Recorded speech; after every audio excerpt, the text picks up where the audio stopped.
This is On Air.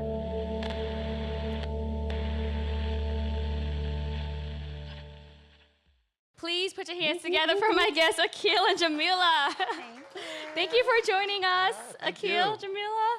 So the three of us are here today because we all work in media, in different realms of media, and we care about social justice, right? And I felt, an urgency to develop this conversation around communication styles and how we can create effective media for social change, because I feel like we're living at a time where there's a lot of hate speech or dehumanizing language or derogatory language coming from our president and our administration.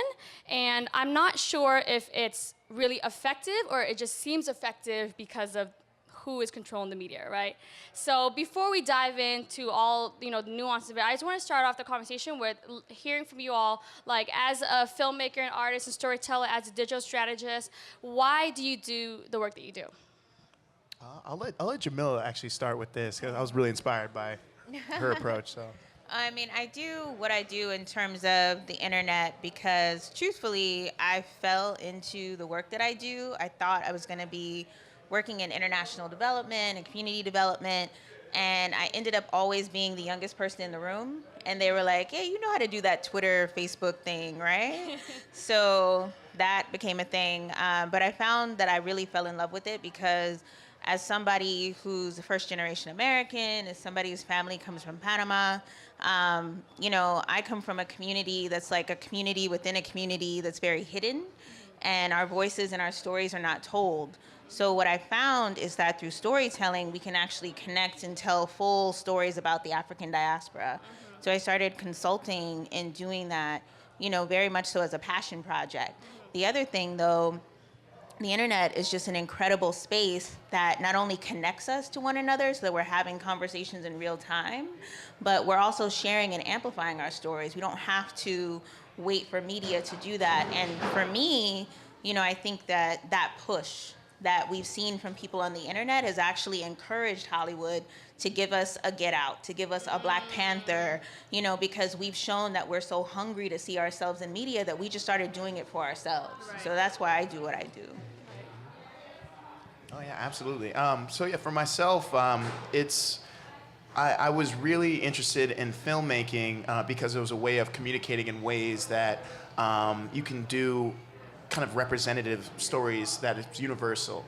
So that goes into my education work and also into the stories that I decide to kind of focus on, because point of view is that inherently in both education and in documentary filmmaking. So whether it's designing curriculum or kind of like we were talking about before, talking with underrepresented communities, you typically get these stories, but largely you're an underrepresented in the actual filmmaking process. So I thought, why not join that community that is trying to, push the conversation forward. Right, yeah, and I really feel the same way from what you're both saying. I think as a Vietnamese American and as someone who's part of the Asian American community, feeling like Asian Americans or Vietnamese Americans are just so underrepresented in media, I felt like, and media is so powerful in shaping people's minds, which then leads to shaping people's attitudes and behaviors, and it all leads into policies and laws, right?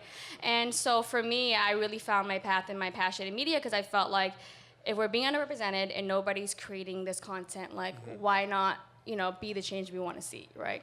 So in terms of creating the content or the art we want to do, or even communication, whether it's putting a Facebook status or a tweet or trying to, write a message to somebody, how much do you think about your audience when you are crafting your work and your message? Yeah, well, for me, it's all about the audience. I mean, I can't even begin to put together a campaign or even just a random message that I put out there.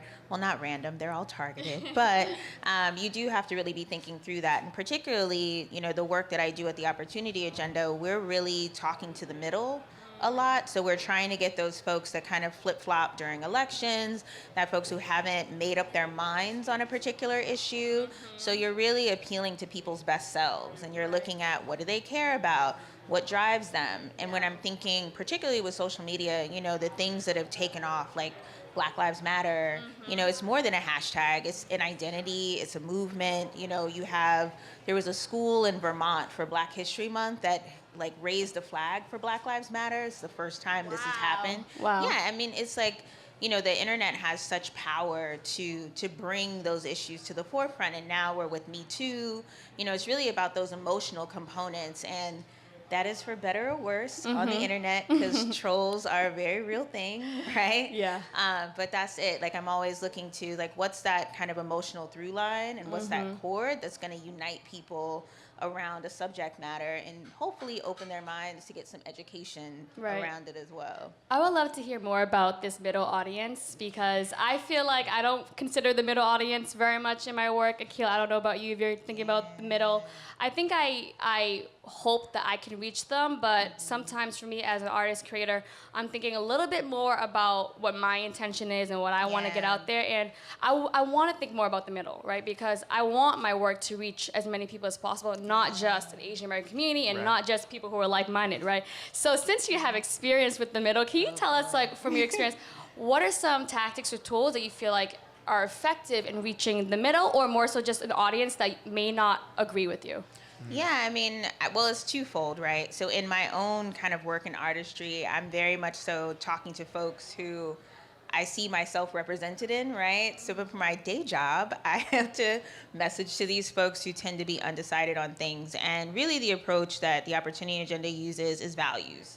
So connecting with, you know, kind of the most grounded principles as to how people see themselves. You know, at the end of the day, everybody says this, you know, at the end of the day, we're all the same, right? So I was already telling Akil, I'm obsessed with Queer Eye. I love that Netflix show. right now. Yes, I've got gone through 6 out of 8 of them. Really invested and very emotional with the first episode. Yeah. It's like this 57-year-old white man from the Deep South who cried when, you know, the 5 queer men left. And he's like, you know, these are my friends now. And that to me just shows, you know, at the end of the day, like, we all want to connect on that humanistic level. So that's the approach that we come from. Like, we start with, okay, so what do these folks care about?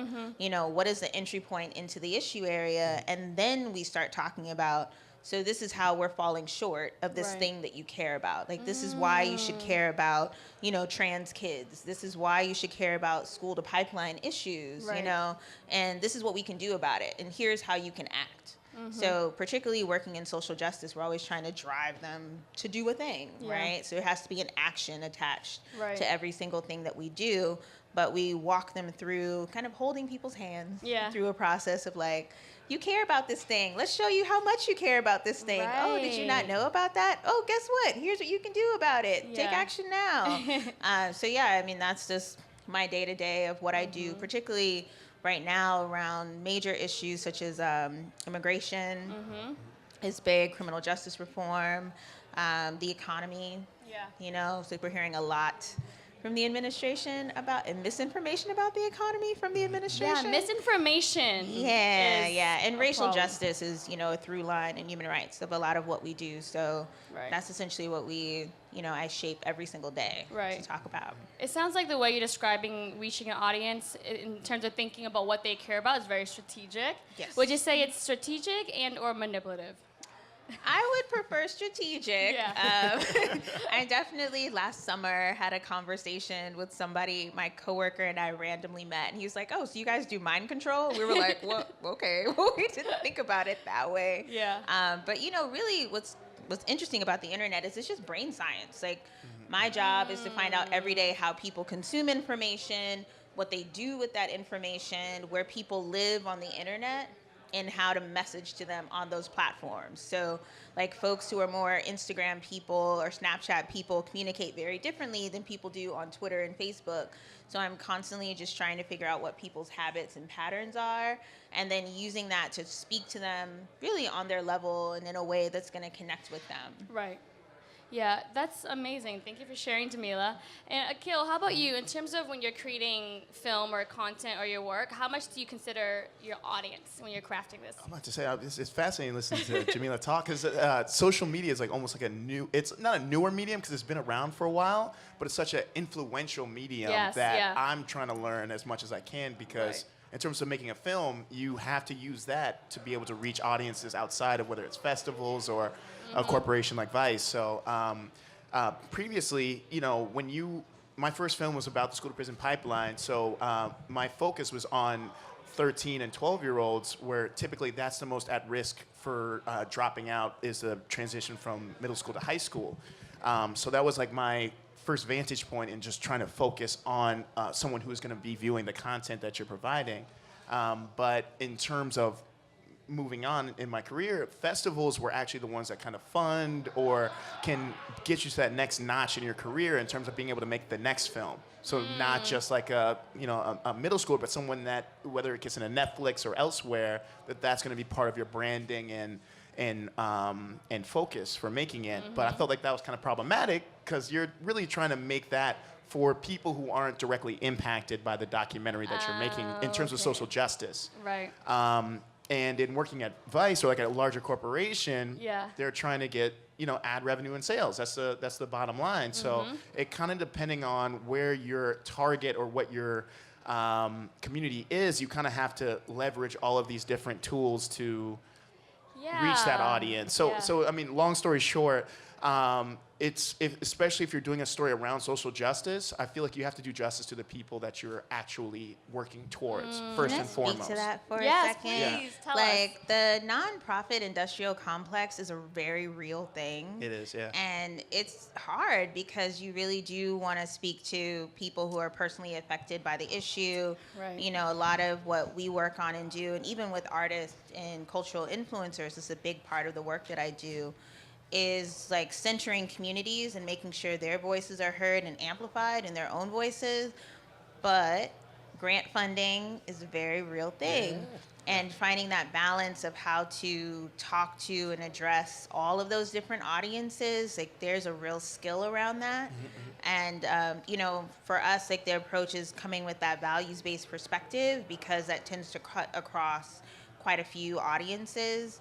But it's a struggle. I don't know if any of us have figured it out yet. Right. It's something to navigate. Yeah, it's not easy. It's definitely something, particularly when you're thinking of like a video campaign or like, you know, a real project that you're putting out there. You have to check off quite a few boxes and then also stay true to the message and stay true to the community. And that's hard. Right. Yeah, You know, aside from the whole nonprofit, you know, industrial complex, I feel like I shared a similar struggle when I was creating work for traditional media outlets, right? So I'll speak like briefly without, you know, saying too much about them. So my last major film was called Deported, and it was following a grassroots organization fighting to change the repatriation agreement between the U.S. Cambodian governments to end deportation of Cambodian people from the U.S. to Cambodia. And I come from the Southeast Asian community. I've been heavily involved with deportation movement work since 2002 as a high school and also as an undergrad, right? When Vietnam and U.S. signed their repatriation agreement. So I'm fully immersed in this community. And this documentary, I sold it to NBC News, and in the editing process, I discovered a huge challenge because I had to respect, and it was a good challenge, I had to respect that NBC News as a traditional news source, and their goal is to remain objective, and their goal is to be factual and uphold their journalistic standards. And so I had moments where, you know, my supervising producer was like, you know, this is not an advocacy piece, you know, regardless of your connection or your personal attachment to the organization or the issue. This is a news piece, and we have to report it in a very objective way. And I found that to be a really, really wonderful challenge because I felt like that helped me become a better storyteller, because I really had to shift my attitude and also like my storytelling perspective to be like, all right, I care about this issue. The people who I'm working with care about this issue. I want to do justice to the folks that I'm, you know, profiling and documenting. But I also want this to serve the actual movement of social justice. And the way to do that, or one of the ways to do that, is to reach an audience beyond our own. So I had to kind of think about like that middle audience, right? Or I had to think about an audience that would not agree or would totally disagree. And some of the ways that I did that was to definitely think about, you know, come at it with empathy, and think about what do people care about, how can we target this? Is it numbers? Is it taxes? Is it economic issues? And the other one was just to be very, very fact-based for me in this role, to remove my emotion in the editing room and to come at it with facts and evidence. Like, this is what actually happened. These are the numbers we're dealing with. This is what the U.S. did. And how can you argue facts, right? When it becomes a debate about emotions or feel about emotions, you kind of go nowhere. But that was a huge learning experience for me. And yeah, and Akil, I know you come from the indie film background, and now you're working with Vice. You know, you talked about corporate work, you talked about commercial work. For you, like, what are some of the things that you discovered or learned in terms of creating work and reaching an audience from those different backgrounds? Oh, that's a good question. Well, one, it's like, you know, you're always trying to figure out how to navigate space too, as someone who's like of color. But typically, you know, unfortunately, and also fortunately, you almost become sort of like a buzzword sometimes. What do you mean? What do you mean buzzword? Like, so- Akil's a buzzword? or yeah, whether it's diversity or tokenism, or even if, like, let's take Black Lives Matter for example. So one of the reasons why I even got into filmmaking is because I never saw a civil rights movement around our community, because it was always taught as something that's from the 50s and 60s. Even though you were looking at the same issues we're looking at today, there just wasn't so much of a galvanizing hive mind around it that we've seen because of social media. This is a hashtag.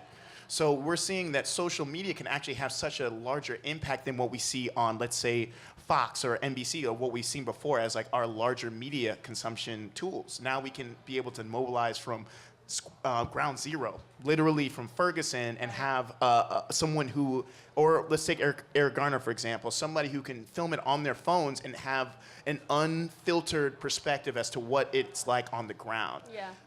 So looking at that, we've been able to open up a space in which we can have a voice that isn't dictated by corporations or dictated by... You mean in social media space? In social media space, in which in other spaces has actually opened it up, in which we have more voices unilaterally. So for me as a young filmmaker, I wanted to touch upon those communities that were here for that type of voice that isn't what we have seen, let's say, like 20 or 15 years ago. Whether it's Insecure. Insecure is hugely influential because of the conversation that's happening on social media, whether it's everyday people talking about how much they're impacted by the storylines and people. So I try to hit on those types of things, but it's also tough, again, when you're having to, whether it's HBO or you still have to navigate these spaces to talk to your own community. I feel like Vice wouldn't have happened if it wasn't for social media. Like, I feel like a lot of, you know, Vice does the stories that traditional media are scared to do. And to me, when I watch it, I feel like they're not afraid to shy away from a point of view or an opinion. Exactly. Is that true, Akil? It's true. Yeah. Well, I will say this about Vice. I feel like Vice was able to dominate the millennial digital space more so than other platforms. So whether it was Al Jazeera or Fox or NBC or CNN, they weren't able to. Millennials are more on their computers than on television spaces. So we do have Viceland, but the reason why we were able to, let's say, make a deal towards TV is because we already had such a powerful digital presence.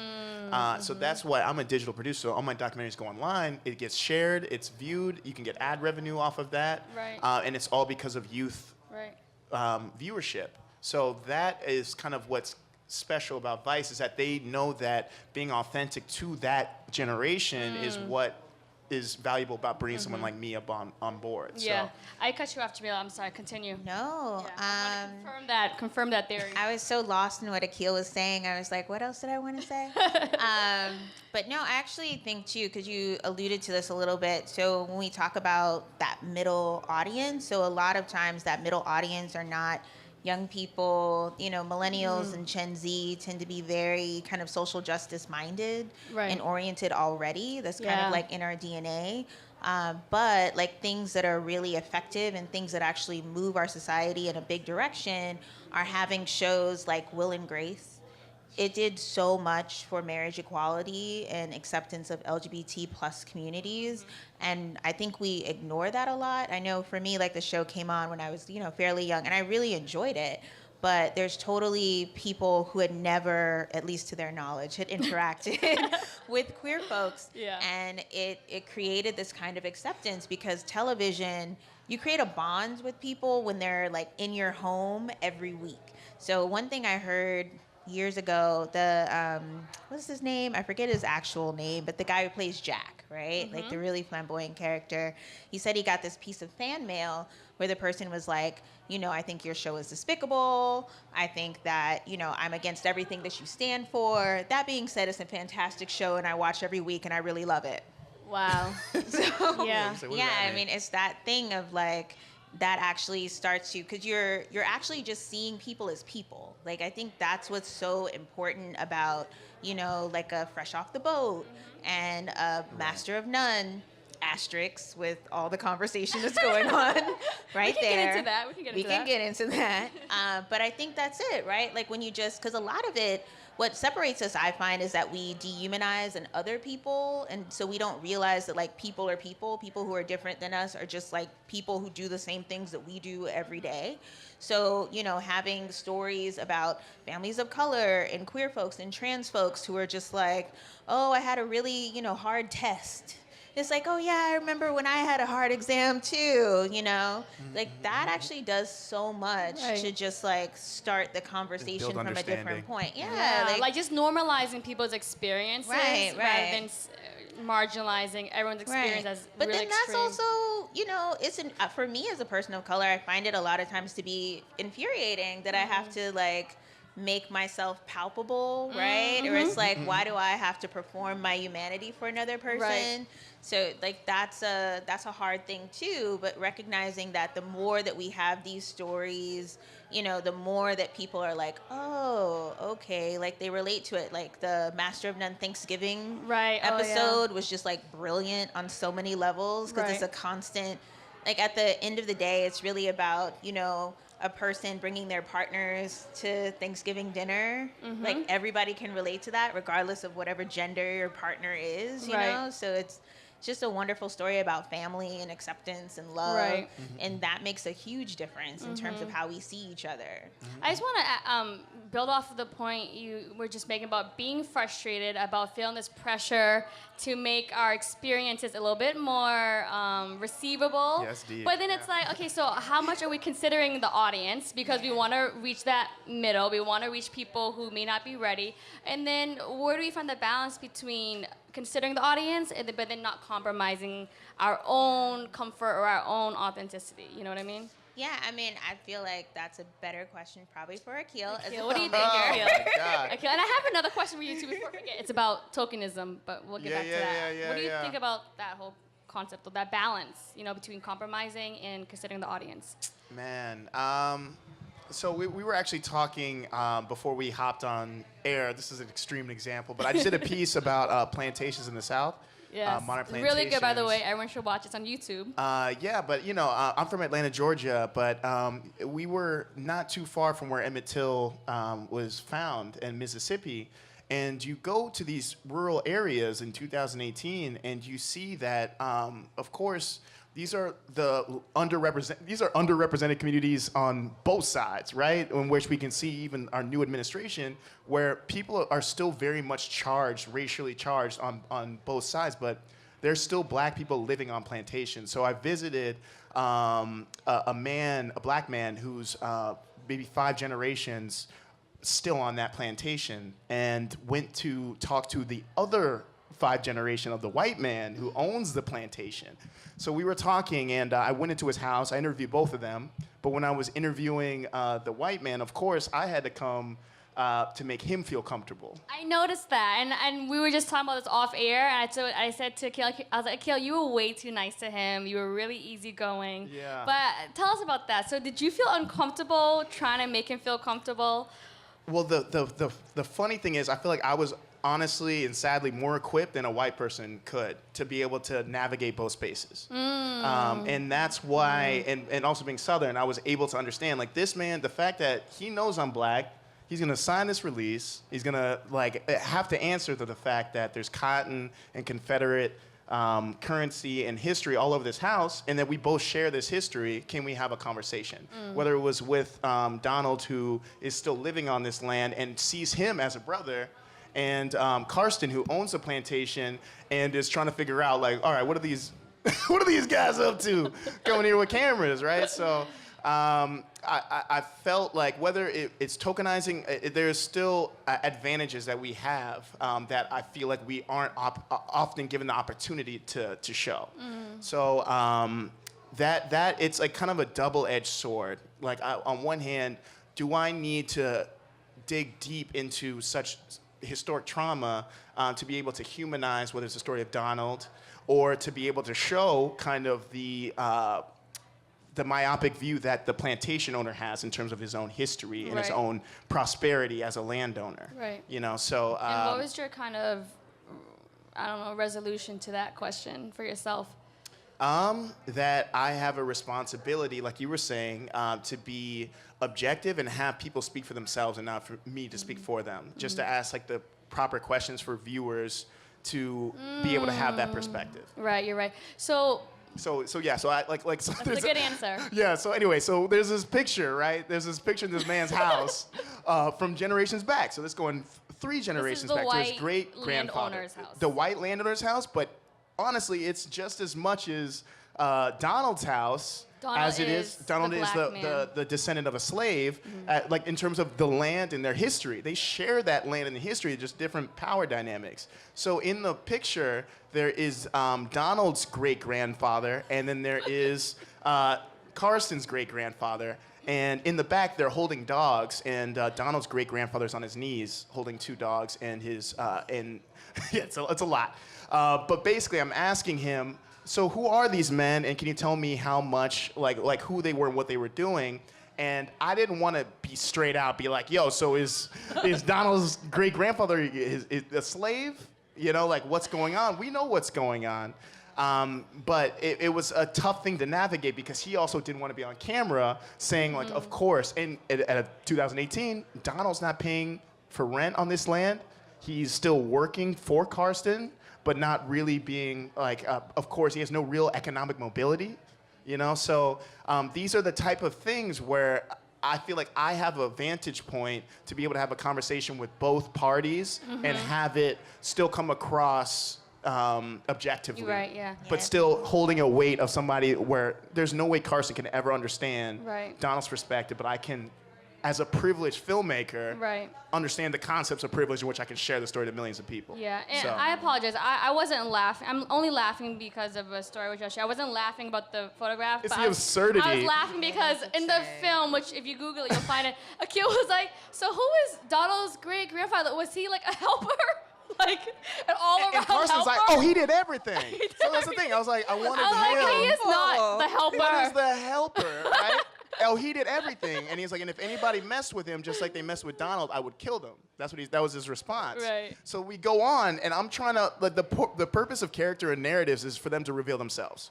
Yes. So as storytellers, like, your job is to ask, like, again, like going back to the objectivity, is to frame that conversation so that you have to give people autonomy to speak for themselves, whether they're a plantation owner or someone who lives on that plantation from a legacy of slavery.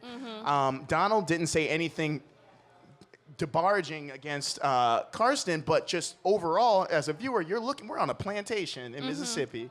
You know, so what these folks got to say, and so I feel like I could have that conversation, probably more so than another Williamsburg hipster out here. So a quick question like though. Code Go ahead, switching. Jamila. Go ahead. No, I was just saying like that's code switching, right? So it's like, how do we? I mean, I think there is an advantage of being a person of color that can navigate in many spaces and. Understanding that we constantly have to work under a system of oppression. It's like you have had enough experiences with racist white people as a black man growing up in the South that you know how to step into his house and have that conversation. Like for me, and a lot of the work and activism I do, it's like I know how to have conversations with Black Americans about xenophobia, right? Like that's a conversation I'm constantly navigating. Then I'm going to Latinx communities and talking to them about anti-Black racism. Right. And then it's like Caribbean communities, like I'm speaking to them in my grandmother's broken patois about a myriad of issues, usually around homophobia in particular. But yeah, I mean, I think it's an advantage that we have. Like It's like a double-edged sword. it's a That's what it feels superpower, like. yeah. But It's it's a like it's superpower. also hard, It's like double right? I mean, it's a consciousness. superpower that comes out of like serious oppression. Let's be clear, but you know, I think that as storytellers, we can use it to our advantage, and we can draw out conversations and bring things to light because we know how to broach the subject in a certain way. Yeah, I love that. I love how you called it a superpower. Because you're right. Because one of my goals as a storyteller is to bring issues to light, but also to build more compassion and build more empathy. You know, and I think, like Akil was saying, and you too, Jamila, knowing how to navigate those spaces and knowing the right way to speak to somebody is extremely beneficial. Quick question for you, Akil, though. Like, I'm just curious. Why did you feel like you had to make Carson comfortable in the conversation? Oh man, that's a deep question. Oh Yeah. well, one. White privilege? Well. For one, it's going back to what you were saying about your experience with NBC. You have to approach these stories, especially as whether it's you're the reporter or the producer. We see so much biased content towards us. We all have our different perspectives, but if I'm gonna show mine, I'm gonna make sure they show themselves. I'm not gonna have anybody point to me as biased. I'm gonna do my job as I'm signed up to. Whether or not I'm talking to a plantation owner or talking to someone who has been enslaved themselves, which is part of the story. There's people that are still living in these isolated communities that have no autonomy to basically protect themselves or even have any awareness that slavery has ended, which is what I discovered going on these plantations, which is insane. This is 2018. But in terms of Karsten, you want people to feel comfortable talking to you and sharing their stories because that's the value in what you're doing. And if that's a Crip in Brownsville, which is what I've talked to before, or a prison warden where I'm doing an education program and they're allowing me into their prison to talk about mass incarceration with their incarcerated populations, you want to be able to connect on a human level to an overall objective of truth or understanding. And with Karsten, even though he wanted to show like, hey, this is my history, this is my land. I want to explain my side because I know you were talking to Donald, and he said. And I told him, like, hey, like, Donald had some things to say about his experience, even though it was all positive. He said, Donald's full of shit. Donald had nothing. The last thing he was going to do was put his livelihood on the line. But Karsten doesn't have to even worry about that. Karsten can oppress, even in our conversation where Donald's not even around, his voice. So that was something for the viewer to take from without me having to do a voiceover and explaining that. So that's the advantage of being able to talk to somebody and making them feel comfortable is that they'll reveal themselves with what they say. And the viewer can judge for themselves. I love that. Thank you. Can you just tell the audience the title of this piece and where they can find it so they can Google it after this Yes, it's called The Slavery Detective of the South, and it follows a genealogist named Antoinette Harrell, who's an African-American woman who actually began genealogy, which is basically looking at family heritage and ties by looking at her own lineage in Africa. So a lot of African Americans that's been severed due to the slave trade and just general history in which we could not read or write because it was illegal. She uncovers a lot of this history and finds on these plantations that people are still very much living on them and under the same conditions. So it dropped 3 days ago on Vice. Would love you guys to check it out. Hey, thank you. Once we're done creating our work, our content, our messages, and we put it out there, for you, how do you gauge the impact of your work, right? Like, how do you know if it's resonating with audiences within and beyond your community? Like, is there a way to gauge, or do we just kind of hope that we'll see it sometime in the future? That is a multi-layered question or answer to that question. So, I mean, from a digital perspective, you're always looking at key performance indicators, KPIs, right? So it's like, how many views did you get? How many shares did you get? Like, how many people's timelines did it come across? But in social justice, that doesn't, like, that's not the work. Right, exactly. It's I actually find that the way that I know something has made an impact is if it's duplicated. So if I see other people using the same language or other people kind of sharing the same message or creating similar pieces of content, that's how I know. Now, as a creator, I have an ego, I'm not gonna lie. Sometimes I'm like, wait, that's my stuff.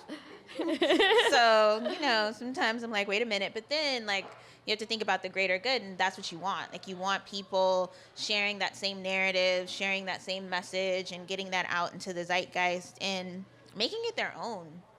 That's the biggest thing too, because, you know, the message has to be authentic to who's ever putting it out there, and the fact that like other communities are taking the core of it and then adopting it to their own reality and experience is really something that I hope every time that I put a message out there, even though I occasionally get in my feelings about it. What about you, Akil? Do you have any thoughts of how you measure the impact of your work?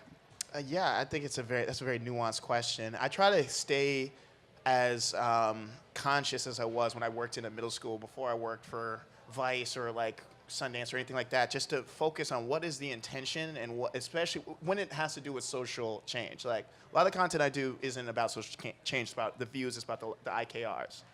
But when if it has to do with Baltimore and redlining, I want it to be an educational tool for those so that they don't become victim to predatory lending or anything like that. That's more, it shows more amounts of change and resonance than a view or a like on Facebook, even though that's a cultivated currency almost in the digital space. Yeah. I try to keep it focused on that these are real lives behind these stories that we're telling. Mm-hmm. Yeah, I think there are so many ways that we could possibly gauge, and I don't even know, but for me, one of the ways I like to check in with the folks that I've worked with and the folks that I've documented or interviewed or whose stories I'm trying to share, and I care about their opinion so much, you know, and I always ask them, like, what did you think? Was it, you know, did you feel respected? Did you feel like you did your story justice? Did you feel like you were being portrayed accurately? And usually it's positive. So for me, if it's positive, I feel like then that impact is almost just good enough for me, and hopefully it will resonate with more people. But for me, the opinion of the folks who are on camera or being talked about really matters the most to me. Mm-hmm, mm-hmm. Absolutely. Yeah. Absolutely. So we have about 10 minutes left, and I would love to shift the conversation to talk about some modern-day civil rights leaders and heroes, the students down in Parkland, Florida, who I feel like have really been leading the way in the gun debate. And I don't know, I just wanted to hear your thoughts. Like, do you feel like the students and the student organizer right now, is their media or communication strategy different? It feels different. And I guess alongside with that, does the NRA have some type of effective communication strategy that has allowed them to continue and maintain these gun laws for so long?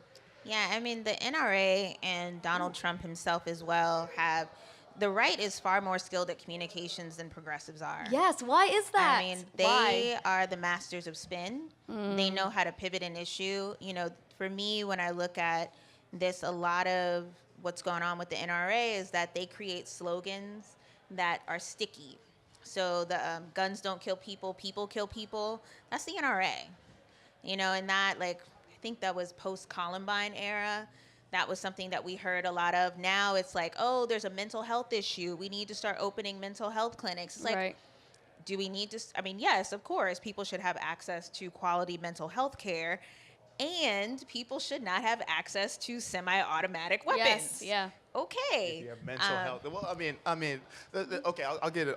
Yeah. No, go ahead. No, We're having a convo. How about so, I mean, it's this might be a little like, I don't know, this might be a little messy, but I feel like, honestly, working in media and mass media, it kind of gets tricky because we're so saturated with, you know, this happens almost on a monthly basis. And the most vulnerable members of our society are these children that are basically, having a conversation about teachers being strapped, like, to protect them, and they get paid like $40,000 a year. Like they're already underserved, the teachers themselves, and we're literally having them be the last line of defense for a manic person that has an AR-15 that you can buy at Walmart. Like, it's just so bugged out. But it's honestly, I feel like working at Vice, there's so much content around guns, and there's so much obsession around guns in this country. And it's inherently a part of your constitutional right to bear arms, largely because we were an occupied territory during the British colonization. like what? So there's all this stuff that's so dated, but it's so inherent in who people identify as their civil right that it's such a tough thing, because I don't think we'll ever get rid of guns, because there's so many people that they'll be like, you're mostly white people, because we know we can't be running around like they running around. Gun control for some. You see that we're willing to watch our children die, before we let go of those guns. Yeah, gun culture is really strong. So I was listening to the Read podcast this week, and Crystal was talking about growing up in Oklahoma and how guns were so normalized for her. And that's a very real thing. I think we live in cities like New York and LA, and we get a little disassociated from most of the United States, where there is this real deep connection. And when you talk to people who are gun owners, they're like, well, my father taught me how to hunt, and his father taught him how to hunt, and da-da-da-da-da-da. And that's what the NRA really manipulates and pulls on. Right. Now, for the Parkland students, I think this is different in that when Columbine happened, we didn't have kind of the access so that the students of Columbine could talk about what was going on with them. There wasn't a lot of focus on the students themselves. Right. Now we have a generation of young people who are using media to their advantage and speaking up. And, they're older than the Sandy Hook kids. They're older than the Newtown kids. Like, they can really articulate themselves. And I've been blown away at, just their candor and their activism. And not only that, I mean, they are organizing their fellow students to vote. Yeah. And holding, these officials to account face to face in a way that many adults don't do, and taking advantage of the system. So I think it's effective in that way. What I am concerned about is that culture, as it has to be like a huge cultural shift and change. And that is on the part of a lot of artists and culture creators for us to be talking about it in a way that our minds do start to change around it. There's a lot of work that we need to do. I think it's going to take a very long time to even get to a place of gun control, let alone like a culture that goes against it. There are other countries who've successfully gotten rid of guns and have, limited it. Like in Australia, the UK, they did a great job, but there was not that same kind of deep affinity and love for guns. It wasn't embedded into their, national laws the way it's embedded into ours. So it was a lot easier for them to overcome it. But again, it's got to be that twofold. Like, we have to be working on the political level, but we really have to be messaging to the middle. Yes. Right? Well, I want to get your expert opinion in on the messaging, because you said something earlier that it's true, and also it's frustrating. You said that the right is winning the communication battle. They're really good at spinning it. They're really good at pivoting, and they mix like slogans and messaging that's very sticky, and it's working, right? So is that a tactic or a strategy that other folks, namely progressive communities, could or should be employing? Because I feel like a lot of that stickiness is just not genuine, and it's not truthful. No. It's not truthful, it's skewed, right? Yeah. But it's effective. So should we be pivoting and spinning? Yeah, I mean, I think that the trick is that we always go off message. Like, we're always reacting instead of being proactive. Like, when the comment allegedly came about shithole countries, right? All of a sudden, it was like everybody taking to the media to be like, I have 8 degrees and I speak 5 languages and I'm from a shithole country. And I'm like, why are you reinforcing what he said? Because our brains can only handle but so much information. We create an association with that word and then that person. So what we have to do is actually create another language. So it's like, we can't keep using the same words that they do. It's called myth busting. So we do a lot of trainings around this at the organization I work for. specifically because it's just a knee-jerk reaction. Like, we're all conditioned to be like, I'm not that thing, but Right. when you say that We're thing, repeating it reinforces works. that in Yeah. the person's brain. That's so interesting. Yeah, so we have to talk about, put the onus back on them and be like, this is a racist ideology. It's like, people coming from Black and brown countries are valuable and we should welcome them. People coming from Black and brown countries have helped build the United States as we know it. Like, that's an alternative message that doesn't reinforce all of the ugliness that we're hearing from the opposition. And we never, ever, ever do that. We're just like, why is he still talking about our emails? Like, stop talking about emails. Start talking about collusion and what's going on in the government. Yeah. Oh man, so we are down to the last few minutes, and I want to wrap up this conversation with something that you said earlier, Jamila, when we opened. You said how oftentimes with our work, we want to have a call to action, right? So in wrapping this whole conversation, what is one piece of advice that you would give to someone out there who's listening, who's either getting ready to create a film or even just to craft an argument on social media? What is an advice you would give for folks who want to be effective and impactful in crafting their language?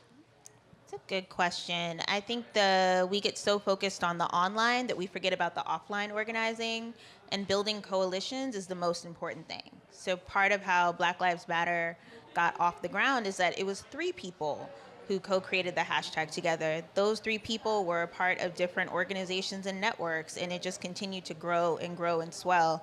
But those offline relationships, talking to somebody one-on-one, involving somebody in the message that you're, putting out there, you do need people to create a drumbeat on social. So don't forget that. I mean, it's rare when somebody just decides to, like the Oscars so white hashtag, right? Like she said, she created that in her family room. It's like, it's rare when those kind of take off like wildfire. So you need people to make a concerted effort and push, and that happens off the internet. Love that. Thank you. Akil? Yeah, that was an amazing answer. Actually, going off of that, looking at how Black Lives Matter started, it started by the most marginalized people in our African American community or Black community, which is women and LGBTQ folks. So I feel like it's kind of happening in media too, where we're seeing some of the most marginalized voices be the most powerful. So in terms of filmmaking, I would just for this next generation coming up, or even folks that are just interested in filmmaking, is to just be authentic to your voice and powerful in it, despite what's going on, because your work will represent that, and you never know how far it'll go. So. That is a perfect way to wrap this session. Real quick though, Jamila and Akil, where can people find you on the interwebs?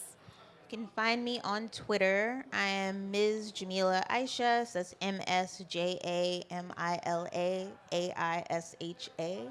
or look for Jab. Those are my initials.